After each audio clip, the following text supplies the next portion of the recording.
आज का टॉपिक रहेगा प्रॉफिट एंड लॉस, जिसमें हम लोग एक्सरसाइज डिस्कस कर रहे हैं और प्रॉफिट एंड लॉस का पार्ट नंबर 10 यहाँ पर डिस्कस करेंगे। प्रॉब्लम फर्स्ट को यहाँ पर समझते हैं। Cost of two watches were in the ratio of 16:23। The cost of first watch increase by 10% and that of second by 477 rupees. Now the cost of two watches are in a ratio of 11:20. The price of the second watch in rupees in the beginning was। देखो यहां पर सवाल में क्या बोल रहा है कि दो घड़ी का क्रय मूल्य का अनुपात 16:23 है ना। कॉस्ट प्राइस का रेशियो दे रखा है, तो यहां पर हम लोग लिख देते हैं फर्स्ट वॉच और यहां पर लिख देंगे सेकंड वॉच, ठीक है ना। इनके सीपी का रेशियो आप लोगों को दे रखा 16:23। कह रहा है कि पहली घड़ी के क्रय मूल्य को 10% बढ़ाया जाता है, यानी कि फर्स्ट के क्रय मूल्य को 10% बढ़ाया जाता है, और दूसरी घड़ी के क्रय मूल्य को 477 रुपये इंक्रीज किया जाता है, 477 रुपीज इंक्रीज किया जाता है। तो नया कॉस्ट प्राइस 11:20 हो जाता है। कितना हो जाता है? 11:20।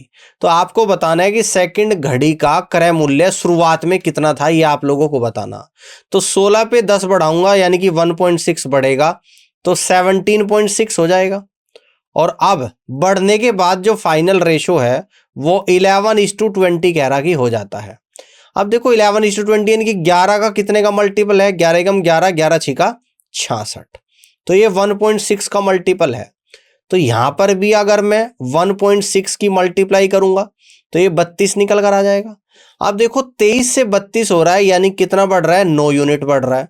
तो यहां से मैं ये कह दूंगा कि सेकंड वॉच में जब 9 यूनिट बढ़ता है तो आपको क्वेश्चन में दे रखा आपका कितना बढ़ता है? 477 रुपीज इंक्रीज होता है। तो दूसरी घड़ी का इनिशियल में कॉस्ट प्राइस कितना था? 23 यूनिट था। तो यहां से मैं 23 यूनिट की वैल्यू को निकालूंगा, तो ये निकल कर आएगा 477 डिवाइडेड बाई 9 इंटू 23। 9 बजे 45, 9 तिये 27, यानी कि 53 गुणा 23 आ गया। तो 3 तिये 9 आ गया, 3 दूनी 6 और 5 तिये 15 और 6 की किसका 1 तो 2 बचा, 5 दूनी 10 और 2 12। यानी इस तरीके से आपका जो दूसरी घड़ी का कॉस्ट प्राइस निकल कर आया है वो निकल कर कितना आया है? स्टार्टिंग में कितना था? 1219 रुपये रहा होगा। तो यहां से कह सकते हो कि दूसरी घड़ी का स्टार्टिंग में कॉस्ट प्राइस 1219 रुपये रहा होगा, और B is the right answer of this question. इस तरीके से रेशो मेथड से बहुत इजीली आप लोग क्वेश्चन को कर सकते हो। आगे बढ़ते हैं, प्रॉब्लम सेकंड को समझते हैं।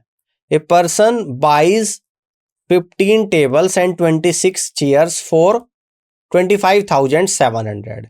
ही sells the table at 12% profit and chairs at 19% profit. If his total profit on selling all the tables and chairs is 4,358 rupees, what is the cost price of 5 chair and 4 tables? एक व्यक्ति 15 table और 26 chair 25,700 रुपये में खरीदता है। वह table को 12% के लाभ और कुर्सी को 19% के लाभ पर बेचता है। If his total profit on selling all the tables and chair, तो सभी चेयर और टेबल को बेचने पे उसे 4358 रुपये का लाभ होता है। तो अब आपको 5 चेयर और 4 टेबल का कॉस्ट प्राइस निकालकर बताना है कि क्या होगा, ठीक है ना। देखो स्टार्टिंग में क्या बोल रहा है कि 15 टेबल है, 15 टेबल को टी से डिनोट करेंगे और चेयर्स को सी से, और 26 चेयर है। इनको कितने रुपए में खरीद रहा है? 25,700 रुपये में इनको यहाँ पर खरीदा जा रहा है, ठीक है ना। अब ये बोला जाता है कि टेबल को 12% के प्रॉफिट पर बेचता है, यानी कि टेबल पर जो प्रॉफिट है वो 12% का है, और चेयर्स पे जो प्रॉफिट है वो आप लोगों का 19% है। अब देखो यहां पर जो 19% प्रॉफिट है, अगर इसे मैं कह दूं कि इसको ऐसे ब्रेक कर लो 12% प्लस 7%, कोई दिक्कत तो नहीं है, ठीक है ना। अब ध्यान से आप लोग समझिएगा, बहुत ध्यान से देखो। अगर टेबल पे भी 12% लाभ होता और चेयर पे भी 12% लाभ होता तो टोटल लाभ कितना होता? टोटल कितने की खरीदी जा रही थी? 25,700 की। तो इनका 12% निकाल लो, ये टोटल लाभ आपका निकल कर आता अगर 12% होता तो, तब की बात है। तो ये निकल कर आएगा आप लोग, इसका 12% कितना आ जाएगा? देखो 257 और गुणा 12, ये 12% निकल कर आएगा, यानी कि 12 सते 84 का 4 तो 8 बचा, 12 पंजे 60 और 8 68 का 8 तो 6 बचा, 12 दूनी 24 और 6 30। यानी अगर दोनों पे 12% का लाभ होता 3084 का लाभ होता। लाभ कितने का हो रहा है? 4358 का। तो अब मैं यहां पर 4358 में से अगर 3084 को माइनस कर दूंगा तो 4 15 में से 8 गया 7 2 1, यानी कि 1274 रुपए का लाभ और हो रहा है। तो ये लाभ किस वजह से हो रहा है? ये इस 7% की वजह से हो रहा है। तो यहां से ये पता लगा कि 7% की वैल्यू 1274 रुपए के बराबर है। जो एक्स्ट्रा लाभ है एक्स्ट्रा परसेंट की वजह से, एक्स्ट्रा परसेंट 7 है, 7% बराबर 1274। अगर मैं 100% की वैल्यू यहां पर निकालू तो ये निकल कर आएगा 7 एकम 7, 7 सती 7 अटी 56 और 7 दूनी 14, यानी कि 18,200 रुपए निकल कर आ जाएगा। तो 100% 18,200 आ जाएगा। यानी कि जो चेयर्स है टोटल 18,200 की, तो टेबल कितने की निकल कर आ जाएगी यहां पर, है ना? तो आप कहोगे टोटल 25,700 की, यानी कि टेबल का जो निकल कर आएगा हम कह देंगे यहां पर 25,700 में से 18,200 को माइनस करेंगे, तो यानी ये आप लोगों का निकल कर आएगा 7500 रुपए। ठीक है ना, 7500 रुपए। तो टेबल की कीमत निकल कर आ गई 7500 रुपए। ठीक है ना। अब देखो टोटल कितनी थी? 15 टेबल और 26 चेयर थी, तो यानी कि यहां से मैं कह दूंगा कि 15 टेबल की वैल्यू 7500 रुपए है। ठीक है ना। तो एक टेबल की वैल्यू कितनी निकल कर आएगी? 15 पंजे 75, 500 रुपए के बराबर निकल कर आएगी एक टेबल की वैल्यू। ठीक है ना। अब टोटल चेयर कितनी थी? 26 चेयर्स थी, तो 26 चेयर्स की वैल्यू कितनी आएगी यहां पर? 26 चेयर्स की वैल्यू कितनी आ जाएगी यहां पर? 18,200 रुपए आ जाएगी। तो एक चेयर्स की वैल्यू कितनी निकल कर आएगी यहां पर? एक चेयर की वैल्यू कितनी निकल कर आएगी यहां पर? तो देखो 18,200 को 26 से डिवाइड कर देना, है ना। 18,200 को आपको 26 से यहां पर क्या कर देना है? डिवाइड कर देना है। यही तो है भाई, 26 शेयर थी, 18,200 आप लोगों का यहां पर निकल कर आ रहा। ठीक है ना। तो ये आपका कितनी बार जा रहा है? यानी कि 2 सते 14 और 6 सते 42, यानी कि 700 रुपए आ रही है एक चेयर की कीमत। यहां पर कितनी आ रही है? 700 रुपए। पूछता क्या है आपसे? तो आपसे जो पूछ रहा है ना, वो पूछ रहा 5 चेयर और 4 टेबल। ऊपर मैं कर देता हूं या इस तरफ कर देता हूं। आपसे इसलिए पूछता है कि 5 चेयर्स और प्लस 4 टेबल्स का प्राइस आप लोगों को बताना है।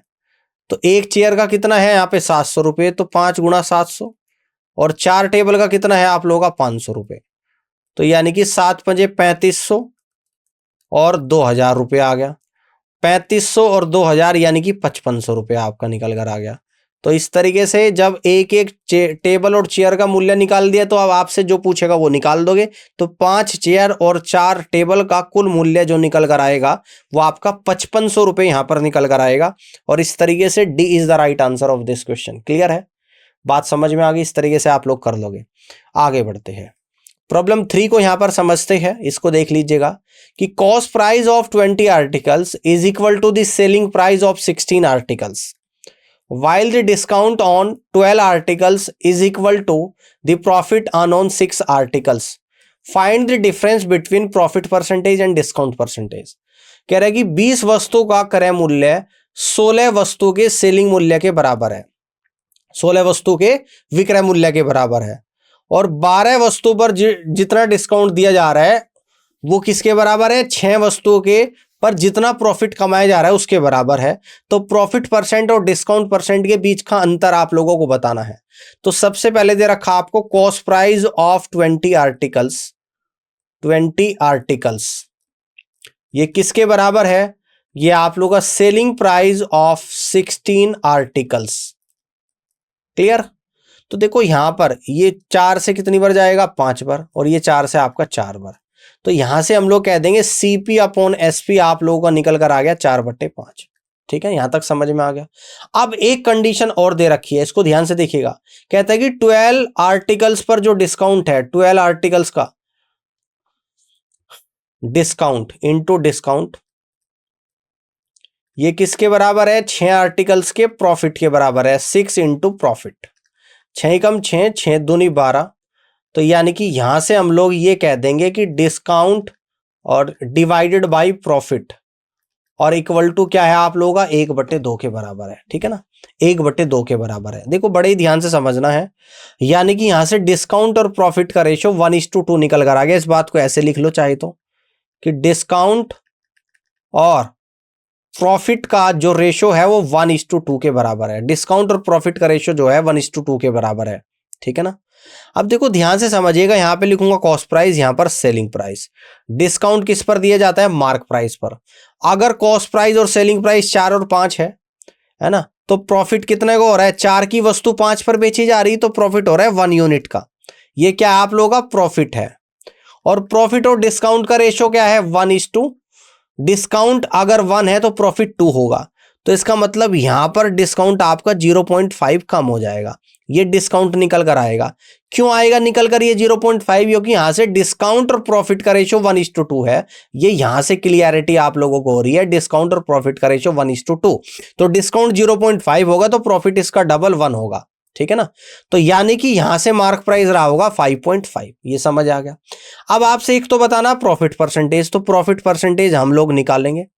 तो प्रॉफिट किस पर निकलता है? कॉस्ट प्राइस पर। कॉस्ट प्राइस नीचे आ जाएगा, प्रॉफिट ऊपर आएगा और मल्टीपल बाई 100। तो प्रॉफिट कितना? 4 की वस्तु 5 पर बेची जा रही है, एक का प्रॉफिट है 4 पे, तो 100 पे कितने का हो जाएगा? तो आप कहोगे सर 25% का तो हो जाएगा प्रॉफिट, ठीक है ना। प्रॉफिट हो गया 25% का। अब डिस्काउंट परसेंटेज निकालेंगे, तो यहीं पे हम लोग अब निकाल देंगे डिस्काउंट परसेंटेज, ठीक है ना।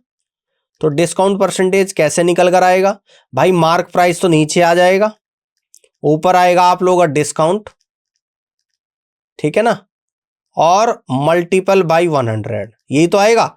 तो डिस्काउंट है 0.5 का और मार्क प्राइस कितना है आप लोग का? 5.5 है और मल्टीपल बाई 100 है। इस दशमलव से दशमलव चलेगा, 5 से आपका 11 बार चलेगा, तो आपका निकल कर आ गया 1/11 गुणा 100, यानी कि 9.09।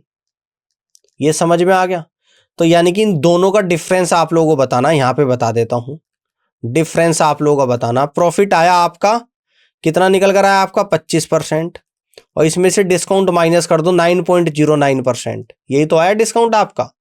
तो यहां पर आपका निकल कर आ गया, यानी कि 10 माइनस करूंगा तो 15 है, तो 15.91% का आप लोगों का डिफरेंस निकल कर आया है। कितना है? 15.91% का आपका यहां पर डिफरेंस निकल कर आया है। प्रॉफिट और डिस्काउंट के बीच का डिफरेंस 15.91% निकल कर आया है। इस बात को बड़े ध्यान से समझना, बहुत अच्छा क्वेश्चन है भाई, अच्छा क्वेश्चन है, बड़े ध्यान से आप लोगों को समझना है। अगर इस तरह क्वेश्चन आएगा तो आपको ऐसे ही कर लेना है, ठीक है ना। आगे बढ़ते हैं, प्रॉब्लम 4 को यहां पर समझते हैं कि if the selling price of an article has been 2/3 times of the original selling price, then loss percentage will be converted into equal profit percentage. Find loss percentage of the article if it is sold at the original selling price. Selling price of किसी article का 2/3 गुणा हो जाता है original selling price का, तो loss percentage profit percentage में बदल जाती है। तो आपको लॉस परसेंटेज निकालना, अगर इसे ओरिजिनल सेलिंग प्राइस पर बेचा जाए। 2/3 कितना होता है? 8/3 होता है, ठीक है ना, 8/3 होता है। देखो यहां पर लिख देंगे original selling price, original selling price, ठीक है ना। इसके बाद यहां पर लिखेंगे न्यू सेलिंग प्राइस। क्या लिखेंगे? न्यू सेलिंग प्राइस लिखेंगे। तो देखो ओरिजिनल पहले कितना था? मान लो कि 3 था ओरिजिनल सेलिंग प्राइस, तो इसका कितना हो गया? 8/3 गुणा, यानी कि 8 हो गया न्यू सेलिंग प्राइस, ठीक है ना। अब जैसे ही न्यू सेलिंग प्राइस 8 हुआ, तो पहले 3, मान लो कि किसी वस्तु को पहले मैं 3 पर बेचता था, तो जितना लॉस हो रहा था, अब अगर 8 पर बेच रहा हूं तो अब उसे उतना ही प्रॉफिट हो रहा है ना, अब उसे उतना ही प्रॉफिट हो रहा है। बात समझना ध्यान से। देखो 3 और 5 के बीच का गैप कितना है? 5 है। 5 को 2 से डिवाइड कर देना तो 2.5 आ जाएगा, तो 2.5 यहां पे जोड़ देना 3 में, यानी कि पहले सेलिंग प्राइस था 5.5, समझना। तो 5.5 की वस्तु को पहले बेचा जा रहा था 3 में, तो कितने का नुकसान था? 2.5 का, ठीक है ना। अब 5.5 की वस्तु को 8 पर बेचा जा रहा है, तो अब कितने का प्रॉफिट है? यानी 2.5 का। पहले जितना नुकसान था अब उतना ही प्रॉफिट हो रहा है। तो ओरिजिनल सेलिंग प्राइस पर अगर बेचा जाए तो आपको लॉस परसेंटेज बताना। तो लॉस परसेंटेज, पहले कॉस्ट प्राइस था 5.5 और पहले कितने पर बेचा जा रहा था? लॉस कितना होता है पहले जब ओरिजिनल सेलिंग प्राइस पर बेचेंगे तो 2.5 का लॉस था, 100 पर निकालेंगे तो गुणा 100, दशमलव से दशमलव, 5 बजे 25, 5 से 11 बार आप लोगों का चला जाएगा, यानी ये आ गया आपका 500/11। तो 11 पंजे 11 चौक 44, 60, 11 पंजे 55, 45 सही, 5/11% का क्या हो रहा है यहाँ पर लॉस हो रहा है। तो इस तरीके से आप लोग यहां से कह सकते हो 45 सही, 5/11% का लॉस हो रहा है अगर इस आर्टिकल को ओरिजिनल सेलिंग प्राइस पर यहां पर बेचा जाएगा, है ना। ये बात समझ में आ गई ना। तो इस तरीके से आप लोग क्वेश्चन को कर लोगे। आगे बढ़ते हैं।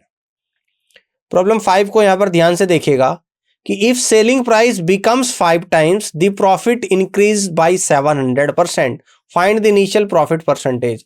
अगर सेलिंग प्राइस 5 गुना हो जाता है तो प्रॉफिट प्रतिशत 700% बढ़ जाता है। तो इनिशियल प्रॉफिट परसेंटेज आप लोगों को बताना है, ठीक है ना। यहां पे लिखेंगे ओरिजिनल सेलिंग प्राइस, ध्यान से समझना, ओरिजिनल सेलिंग प्राइस, और यहां पर लिखेंगे न्यू सेलिंग प्राइस, ठीक है ना। पहले मान लो कि ओरिजिनल सेलिंग प्राइस 1 यूनिट था, अगर अब सेलिंग प्राइस क्या हो गया 5 टाइम्स यानी कि 5 यूनिट हो जाएगा। तो इस केस में प्रॉफिट क्या होता है, तो इस केस में ये कहते हैं कि प्रॉफिट आएगा यहां पर और यहां पर आएगा न्यू प्रॉफिट। तो इस केस में ये समझ आ रहा है कि प्रॉफिट 700% बढ़ता है। मान लो कि पहले अगर 100% प्रॉफिट था तो अब 700% बढ़ जाएगा, तो अब हो जाएगा 800%। यानी कि यहां से कहेंगे कि 1 से 8 गुना हो गया प्रॉफिट, 1 से 8 हो गया, बड़ा है 700% होगा 1 से 8। अगर सेलिंग प्राइस 1 से 5 हो रहा है तो सेलिंग प्राइस यहां पर 4 बढ़ रहा है, और प्रॉफिट 1 से 8 हो रहा है तो प्रॉफिट यहां पर 7 बढ़ रहा है। तो इस बात को ऐसे आप लिखना, इस बात को आप लोग यहां पर इस तरीके से लिखना, अगर सेलिंग प्राइस 4 इंक्रीज हो रहा है, 4 इंटू सेलिंग प्राइस, तो उस वजह से प्रॉफिट 7 इंक्रीज हो रहा है, तो 7 इंटू प्रॉफिट, ठीक है ना, 7 इंटू प्रॉफिट। तो यहां से कह देंगे selling price divided by profit और इक्वल टू 7/4। 7 में अगर किसी वस्तु को बेचता हूं तो 4 का प्रॉफिट हो रहा है, तो कॉस्ट प्राइस उसका रहा होगा 3 यूनिट। तो इनिशियल प्रॉफिट परसेंटेज बताना है, इनिशियल प्रॉफिट परसेंटेज निकाल देंगे।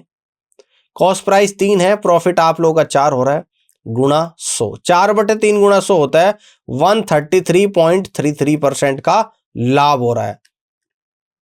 तो इस तरीके से आप लोग कह दोगे यहां पर कि B is the right answer of this question. तो इस तरीके से बी ऑप्शन इस क्वेश्चन का बिल्कुल करेक्ट आंसर यहां पर बनेगा। यहां तक की बात समझ में आ गई है तो अगले क्वेश्चन पर आप लोग आ जाओ। प्रॉब्लम 6 को यहां पर देखते हैं। If selling price become half the loss becomes 3 times then find the loss percentage. अगर सेलिंग प्राइस आधा हो जाता है, मान लो कि यहां पे लिख दूंगा original selling price, original selling price, और यहां पे लिख दूंगा new selling price. Selling price पहले मान लो कि 1 था, अब कितना हो जाता है, आधा हो जाता है, यानी कि अब 1/2 हो जाता है। तो कितना कम हो गया, यानी कि 1/2 कम हो गया, आधा ही कम हो गया। तो लॉस के बारे में क्या जानकारी है, लॉस, और यहां पे हम लोग लिख देंगे न्यू लॉस। तो लॉस कितना है, 3 गुना हो जाता है, 1 से कितना हो रहा है, 3 गुना लॉस, यानी कि लॉस कितना कम हो रहा है, 1 से 3 गुना हो रहा है, यानी कि 2 कम हो रहा है आप लोगों का यहां पर लॉस। तो आपको इसको किस तरीके से करेंगे, आप कहेंगे अगर सेलिंग प्राइस 1/2 कम हो गया, 1/2 ऑफ सेलिंग प्राइस, तो उस चक्कर में लॉस 2 कम हो जाता है, तो 2 गुना लॉस। तो यहां से सेलिंग प्राइस और डिवाइडेड बाई लॉस और इक्वल टू 4/1 आ जाएगा। किसी वस्तु को अगर 4 में बेचा जाता है तो 1 का नुकसान होता है 4 में बेचने पे, तो कॉस्ट प्राइस आप लोग आ जाएगा 5 यूनिट, ठीक है ना। अब मुझे लॉस परसेंटेज यहां पर निकालना है, loss percentage equal to loss divided by cost price multiple by 100। तो लॉस 1 का हो रहा है, कॉस्ट प्राइस आप लोगों का 5 है, और यहां पर गुणा कर देंगे 100 से, 5 से 100 20 टाइम्स आप लोगों का चले जाएगा। तो लॉस परसेंटेज आपका निकल कर जो आ जाएगा वो 20% आ जाएगा। तो लॉस परसेंटेज आपका जो निकल कर आएगा वो 20% आएगा, और इस तरीके से आप लोग कह देंगे कि first is the right answer of this question. Problem 7 को यहां पर समझते हैं कि when selling price is decrease by 62.5%, loss on an article becomes 41.2/3% more than previous loss, find initial loss. जब सेलिंग प्राइस 62.5% कम हो जाता है तो लॉस एक आर्टिकल का 41 2/3% बढ़ जाता है पहले वाले लॉस से। तो आपको इनिशियल लॉस बताना। तो सबसे पहले तो आप लोग यहां पर निकालोगे कि 62.5% की फ्रैक्शन वैल्यू क्या होती है। आप ध्यान से देखिएगा 12.5% की फ्रैक्शन वैल्यू होती है 1/8। अब देखो यहां पर अगर 5 की मल्टीप्लाई करेंगे तो 62.5% आएगा, और इस तरफ भी अगर 5 की मल्टीप्लाई करेंगे तो 5/8 आप लोग आ जाएगा। तो यानी कि 62.5% की फ्रैक्शन वैल्यू 5/8 होती है।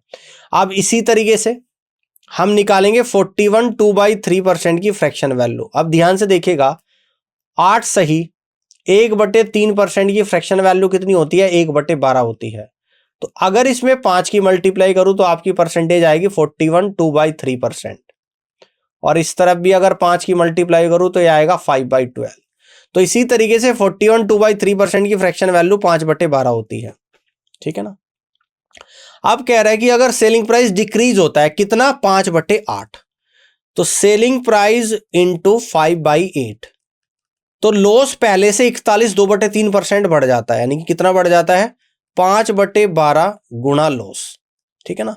5 से 5 कटेगा, 4 से 8 2 बार, 4 से 8 3 बार, यानी कि सेलिंग प्राइस और divided by loss equal to 2/3 निकल कर आएगा। अगर किसी वस्तु को 2 पर बेच रहा हो और 2 पर बेचने में 3 का नुकसान है तो कॉस्ट प्राइस यहां पर 5 यूनिट आपका आ जाएगा। आप सिर्फ इनिशियल लॉस परसेंटेज पूछ रहा है, तो इनिशियल लॉस परसेंटेज निकाल देंगे। नीचे आएगा कॉस्ट प्राइस, ऊपर आएगा आप लोगों का लॉस और मल्टीपल बाई 100। लॉस कितना का हो रहा है आप लोगों का, 3 यूनिट का, ये रहा, और कॉस्ट प्राइस आपका कितना है, 5 है, और मल्टीपल बाई 100। तो यानी कि 5 से 120 टाइम जाएगा, 20 इंटू 3 यानी कि 60%। तो लॉस जो आप लोगों का यहां पर निकल कर आएगा वो आपका निकल कर आएगा 60% का। और इस तरीके से आप लोग कहेंगे कि first is the correct answer of this question. Clear है। आगे बढ़ते हैं। प्रॉब्लम 8 को यहां पर समझते हैं कि selling price of a pen is 171 rupees if profit percentage made on article is same as cost price of article, then find cost price. एक पेन का विक्रय मूल्य 171 रुपए है, जितना इस पेन का कॉस्ट प्राइस था उतना ही परसेंट प्रॉफिट हो रहा है। तो आपको बताना है कि इस पेन का कॉस्ट प्राइस कितना रहा होगा। ठीक है ना, इस पेन का कॉस्ट प्राइस कितना रहा होगा। तो इस क्वेश्चन को बाई ऑप्शंस भी आप लोग कर सकते हैं। अगर मैं मान लूं कि कॉस्ट प्राइस 75 रहा होगा तो 75% ही प्रॉफिट होगा। तो हम लोग कहेंगे 75 प्लस 75 का 75%। कैसे निकालेंगे, हम कहेंगे 75 का 75%, और ये कितना आना चाहिए, 171 आना चाहिए। तो नहीं आ रहा है, तो पहला ऑप्शन नहीं होगा, है ना। अगर मैं दूसरा ऑप्शन लूंगा 95, तो 95 प्लस 95 का 95%, तो क्या 171 आएगा, बिल्कुल नहीं आएगा। तो दूसरा ऑप्शन भी आंसर नहीं होगा। अगर मैं तीसरा ऑप्शन लूंगा 90, तो 90 प्लस 90 का 90%, तो कितना आ जाएगा आप लोगों का, 90 प्लस 81 इक्वल टू 171। तो इस तरीके से आप लोग सीधा कहोगे कि इस वस्तु का कॉस्ट प्राइस भी 90 था और प्रॉफिट भी 90% हो रहा है। तो यानी कि तब जाकर आपका सेलिंग प्राइस 171 आ रहा है। तो यहां से C is the right answer of this question. Clear. आगे बढ़ते हैं। प्रॉब्लम 9 को यहां पर समझते हैं कि selling price of a pen is 24 rupees if the value of its cost price and loss percentage is equal then find its cost price. एक पेन का विक्रय मूल्य 24 रुपए है और उस पेन का कॉस्ट प्राइस और लॉस परसेंटेज बराबर है, तो उस पेन का कॉस्ट प्राइस बताना है कि कितना होगा। अगर मैं फर्स्ट ऑप्शन ले लूं और मैं कह दूं कि कॉस्ट प्राइस 30 रुपए है और 30 पर 30% का ही लॉस हो रहा है, तो 30 इंटू 30/100, तो क्या ये आप लोगों का 24 रुपए के बराबर आ जाएगा निकल कर भाई साहब, तो बिल्कुल नहीं आ रहा है। यानी कि पहला ऑप्शन आंसर ही नहीं होगा। अगर मैं दूसरा ले लूं, मैं कहूंगा 80 माइनस 80 का 80%, क्या ये 24 के बराबर आएगा, तो ये कितना आपका निकल कर आ गया, 80 में से 64 जाएगा 16, ये भी नहीं आएगा, दूसरा आंसर भी नहीं आ रहा है। आप तीसरा ऑप्शन ले लूंगा, यानी कि 60 माइनस 60 का 60%, तो देखो 60 में से अगर 36 जाएगा तो क्या 24 के बराबर आएगा, बिल्कुल आ रहा है। और अब 40 को भी चेक कर लेंगे हम लोग, तो 40 माइनस 40 का 40%, तो 40 में से 16 जाएगा तो क्या 24 के बराबर आ रहा है? तो आ रहा है। तो इस तरीके से हम लोग यहां से कह देंगे कि C is the right answer, यानी कि उस पेन का क्रय मूल्य 60 रुपए भी हो सकता है और 40 रुपए भी हो सकता है। Both are the right answer, यानी कि C is the correct answer of this question. ठीक है ना। अब आगे बढ़ते हैं, प्रॉब्लम 10 को यहां पर समझते हैं कि selling price of an article is 272 rupees. एक वस्तु का विक्रय मूल्य 272 रुपए है। If value of its profit percentage is 3 times of cost price, then find the cost price. इसका जो प्रॉफिट है कॉस्ट प्राइस का 3 गुना है। अगर देखो ध्यान से, फर्स्ट ऑप्शन में ले लो, कॉस्ट प्राइस 60 मान लिया, तो प्रॉफिट कितना है इसका? 60 का 3 गुना, यानी कि 60 का 3 गुना कितना हो जाएगा? 180%। अब ये कितना निकल कर आ रहा है आप लोगों का? क्या ये 272 के बराबर आ रहा है सेलिंग प्राइस? तो देखो 18 छिके 108, 108 और 60 168 तो नहीं आ रहा, पहला आंसर नहीं होगा। दूसरा ऑप्शन ले लेंगे, 80 है कॉस्ट प्राइस और 80 का 3 गुना यानी कि 240% प्रॉफिट है। तो ये कितना निकल कर आ जाएगा? 24 अट्ठे कितना होता है आप लोगों का? 192 और 80 यानी कि 272।